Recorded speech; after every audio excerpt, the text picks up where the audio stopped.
It was one of those things. I didn't know the language. I didn't know the words. I didn't know the word transgender. Historically, I would have trained to be able to eat, if that makes sense. And now it's completely switched around. So I'm now eating to be able to train. I'm very goal orientated in both running and just in life. So to be like, okay, I've hit this one. What's the next one? 5 years time, I would say I would have had top surgery. I'll be recovered. And I'm hoping to have a sub-3 marathon by then. Amazing. I mean, that's some 5 years. Some 5 years. I'm Jack. I am a runner from Canterbury. I only started running like 11 months ago, but I've really loved it.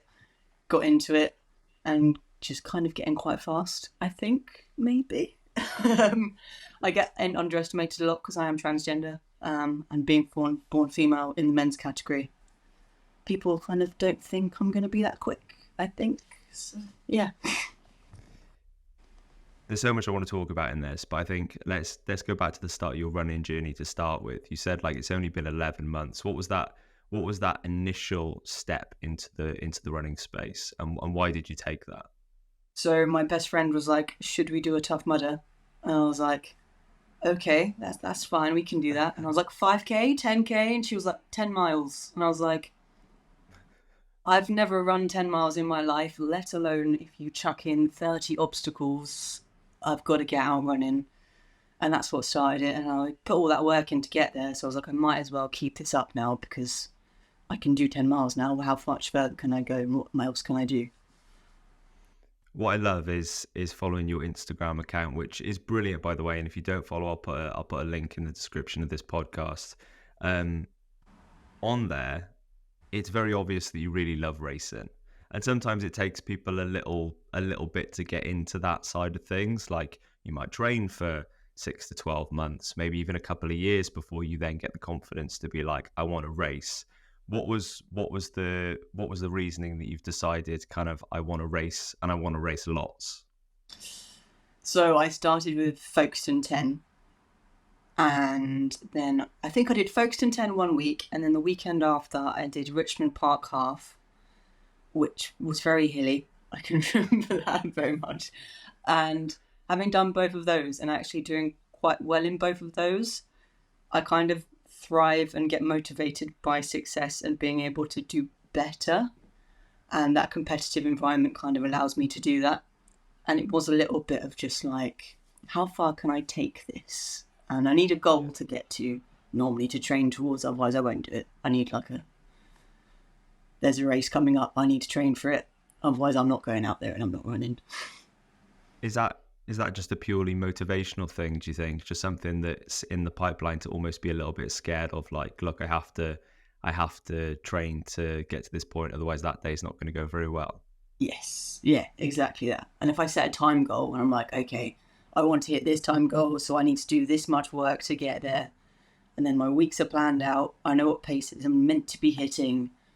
And once I hit that goal, I'm like, oh, okay. I'm very goal orientated in both running and just in life. So to be like, okay, I've hit this one, what's the next one? It's just my pattern, just for everything.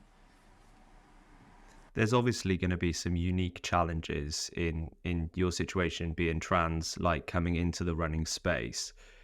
What are they, and how have you found, like you've already mentioned, people almost thinking being a transgender male coming into running in the male category, people almost not judging, but like what you said at the start, there is kind of that different feeling, I guess. Have you what has been that sort of transition into this space?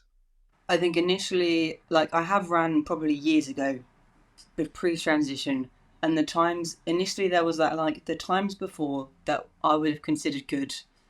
Then when I moved to the men's category, it was like, oh, this is not as high up anymore as what it used to be. So I was getting my head around that.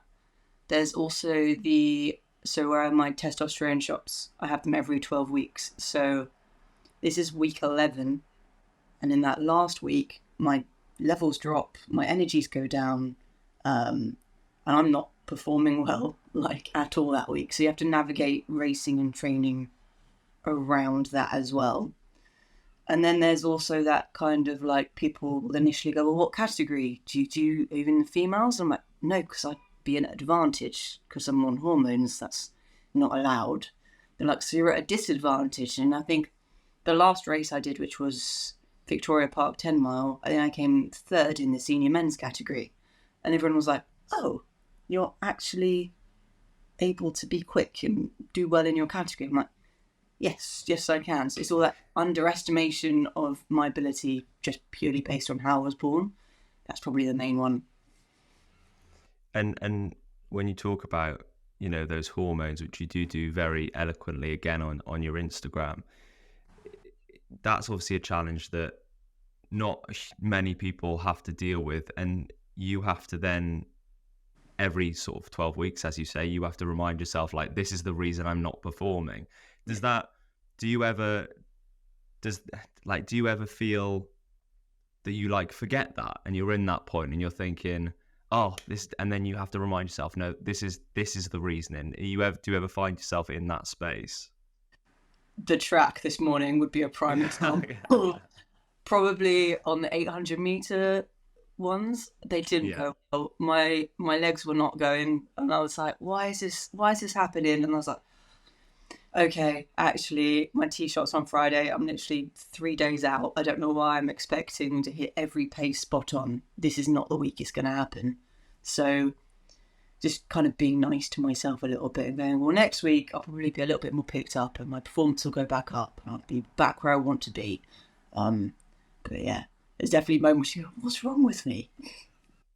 Yeah. Do you, in the future, will you, like, when you are planning your race calendar, because you know that kind of this is the case towards the end of your testosterone shots, are you gonna, like, if you are going for a PB or if you are going to race fast or if you do really want to perform, will you look at your race calendar and be like, okay, let's put an A race at this point in the cycle? Is that something that you think you'll do?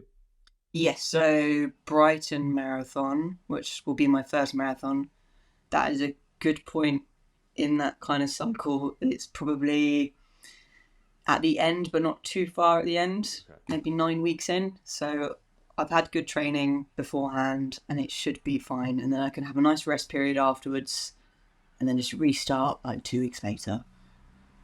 Yeah. First marathon. Yeah. That's exciting. How are you feeling about that? When I think about it, I'm excited. And then when I think of all the half marathons I've done, I'll go, every time I've finished, I've not thought about doing the exact same thing straight away after. But I think it'll be fun. It'll be exciting. And you're kind of so new into this running world still, like you say, 11 months deep, and that's not even a year. Like, we're not even at that point yet, and you're kind of already looking forward to these marathon goals and these faster times. Now you're in it. Do you always see this as a part of your life, kind of this running space? Yeah. So I think I'm a personal trainer and I've obviously trained for a long time, but in different ways. I definitely remember I did a bleep test last year before I'd even started running. Someone at work was doing it for a job and I did awfully. Like, I think I was the first personal trainer to drop out of that bleep test and might have nearly thrown up in a corner. um, but historically, I've always trained to look a certain way, and this is the first sport and the first thing I've ever done to train to be better performance-wise or to be quicker. And I think that's been so nice to enjoy that, rather than to be like, oh, I just want to look this way and then not looking that way. And then we can all dream to look like Chris Hemsworth, but I'm not 6 foot something and going to be that muscly ever in my life. Like, it's not going to happen. So to have a sport I can do where it's just performance and just being quicker or faster, I think it's going to stay and just be there and just, I love it. Yeah. It's weird, isn't it, making that transition, and sometimes that toss up between aesthetics and performance, it's such a tricky one, because actually sometimes aesthetically you might not be looking in the best place that, you know, quote unquote, that traditional aesthetics, but you might be the fittest you've ever been. You might weigh half a stone heavier than you are when you're quote unquote aesthetic or beach ready or however you want to put it, but you're the fastest, the strongest. I think that's kind of a weird thing to deal with. Like you say, being a PT, I'm sure this is something you deal with all the time with clients. What's your normal advice around that sort of thing? I will normally tell them it's okay to have like these aesthetic goals. I'll normally tell them to try and have like a performance goal alongside that, to be like, okay, you want to look a certain way, but let's have a goal that's like you want to do a squat of this weight, or you want to do this many push-ups, or you want to be able to run this far, all of these things, so that their entire fitness journey isn't stopped as soon as they reach that aesthetic goal and they're holiday ready, and then they can carry on and like keep enjoying that fitness and be in that fitness world then.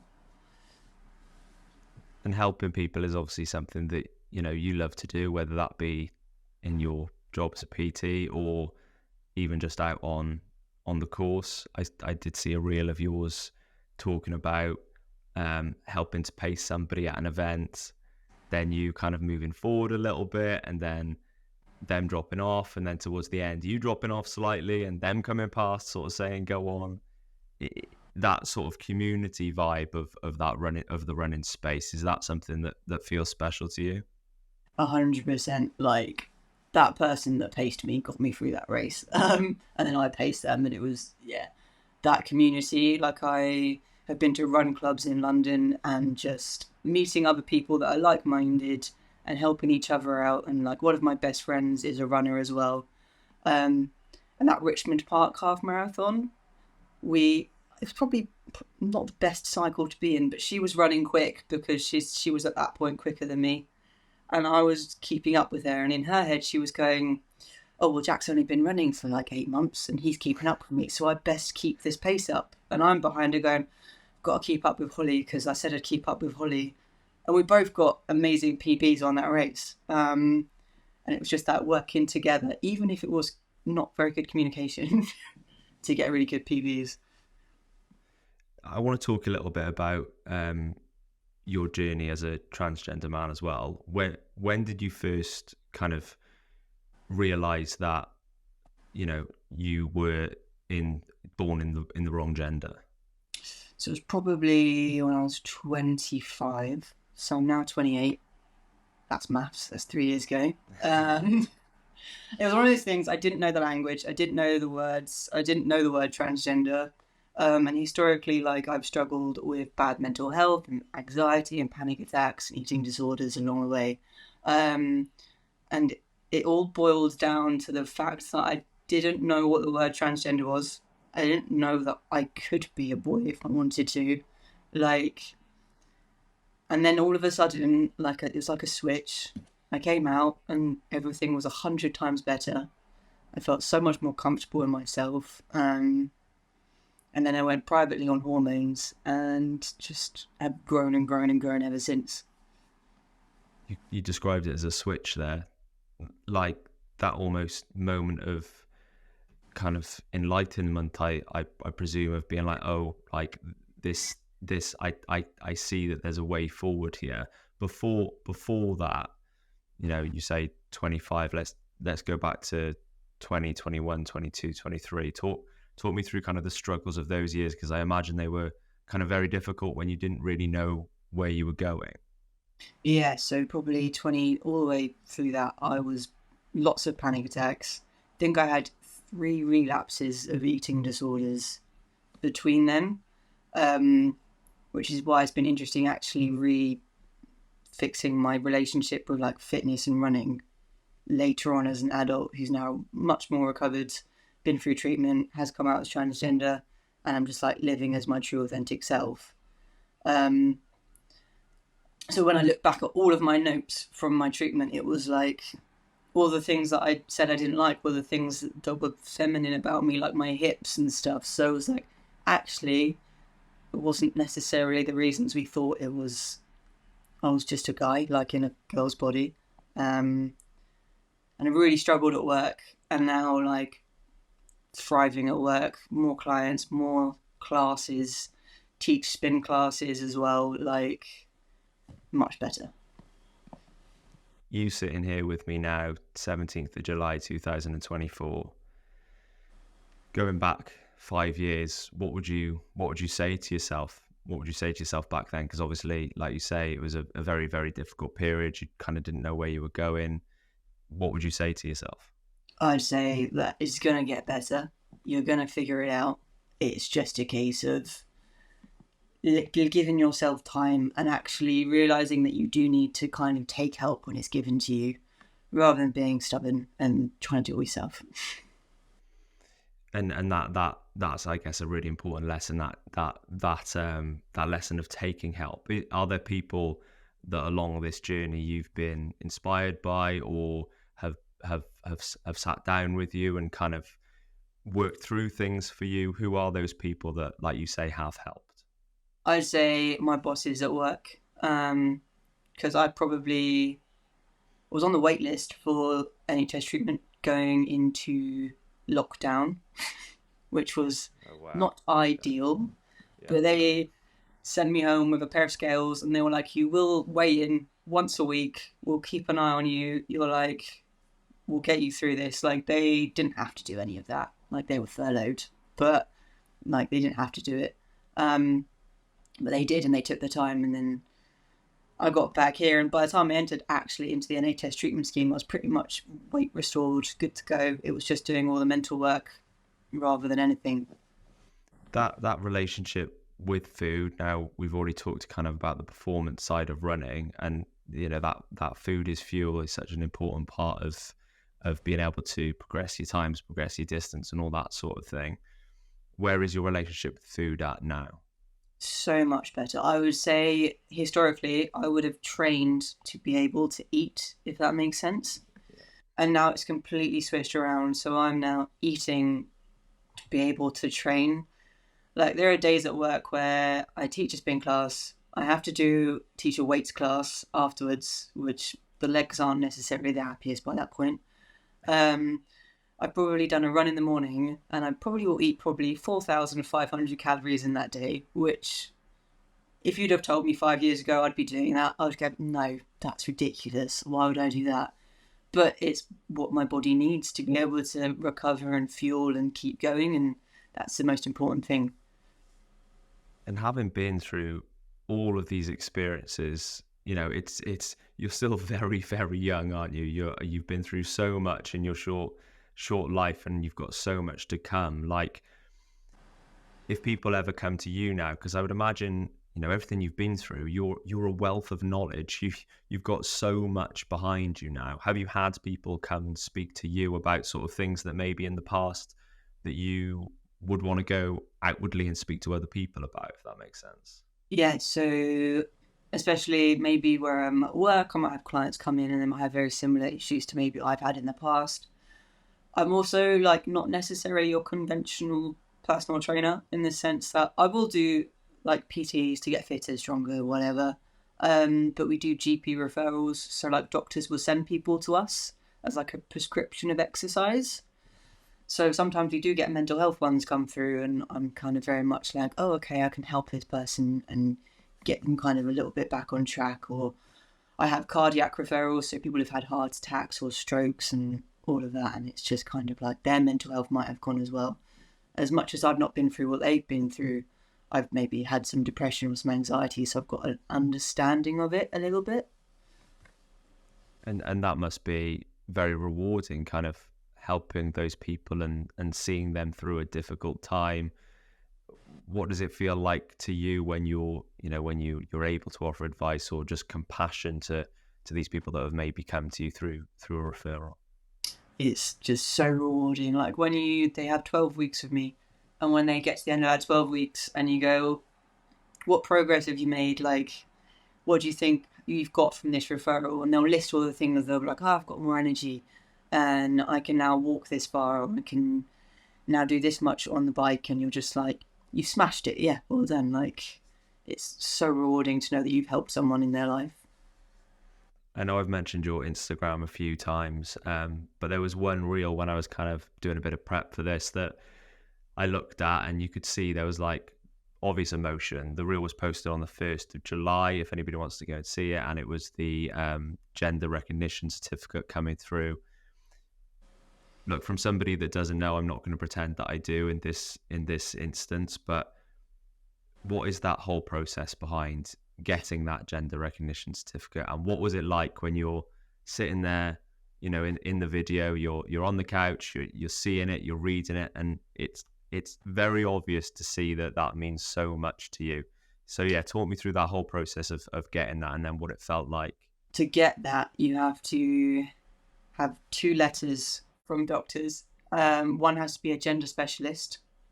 You may have to pay for that, maybe £150. It depends on which doctor it is. Then you have to have a deed poll proving that you've changed your name. Then you have to have 2 years worth of evidence proving that you have in fact lived as Mr. Jack Latham.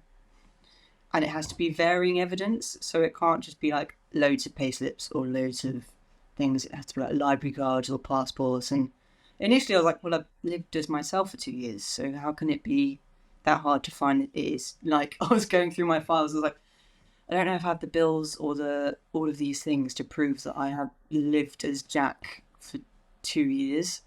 And you have to have the dates, and they have to be equal intervals. And I think there's one more thing. Statutory declaration. Okay. So you have to go to a lawyer, and you have to basically sign to say, yes, I want to change my gender. And you have to have a lawyer witness that you've signed that. And then you send that off, and it basically goes to a panel that sits and judges it. So you have to sit and read through it all and go, yes, this looks like someone who is a man. But you have to wait 5 months for that decision once you've sent it off.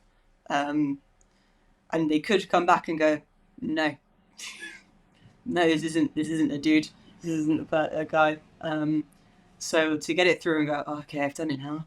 Like, all of that's done. Like, I've started hormones. Like, I'm officially legally a guy. I can get a passport that says male on it. And like, if I were to get married, I can get married in the gender that I want to. And all of these little things is just so like a weight off my chest. It must feel so strange to have you as who you are, right? You are Jack, being judged by a panel of random people that you don't really know. You're like, so what, my future life, my future, you know, potential of getting married, getting a passport with male on it, all of that is down to this group of people that don't know you. They just know you from a piece of paper. What's that like? Like, that 5 months must have been like, what is going on?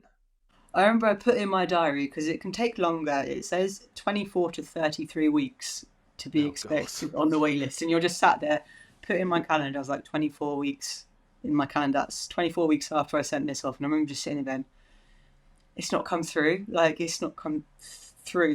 They've judged me and gone, no, I've not given enough evidence. It's this like, have I done enough constantly for the whole time? And it's because I want to go abroad to get surgery when I get top surgery. And to do that, I obviously need my passport. So this is like the first and only thing I really need to do that.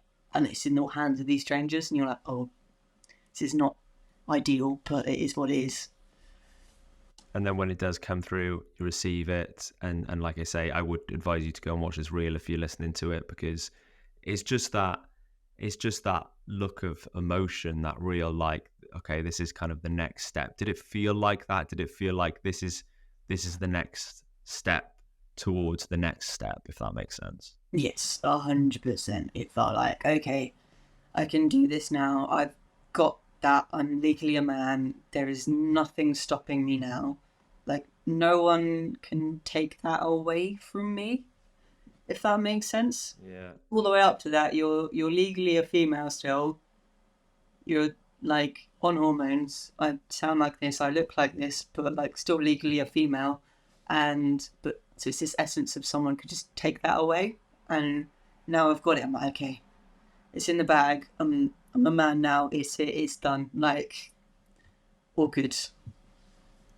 And we've kind of spoken about the past, but looking forward to the future, you know, you've you've now got this recognition, even though it's a really weird one, that, because when you were saying just then about nobody can take it away from me, I feel like no one should need to give it to you, if that makes Yeah. sense. Like, you shouldn't feel like it should be taken away from you, because you are you are Jack. You shouldn't be like in your body that you're supposed to be in, thinking, oh, someone could take this away from me. That feels a little bit wrong, but that's probably a conversation for Yeah. another time.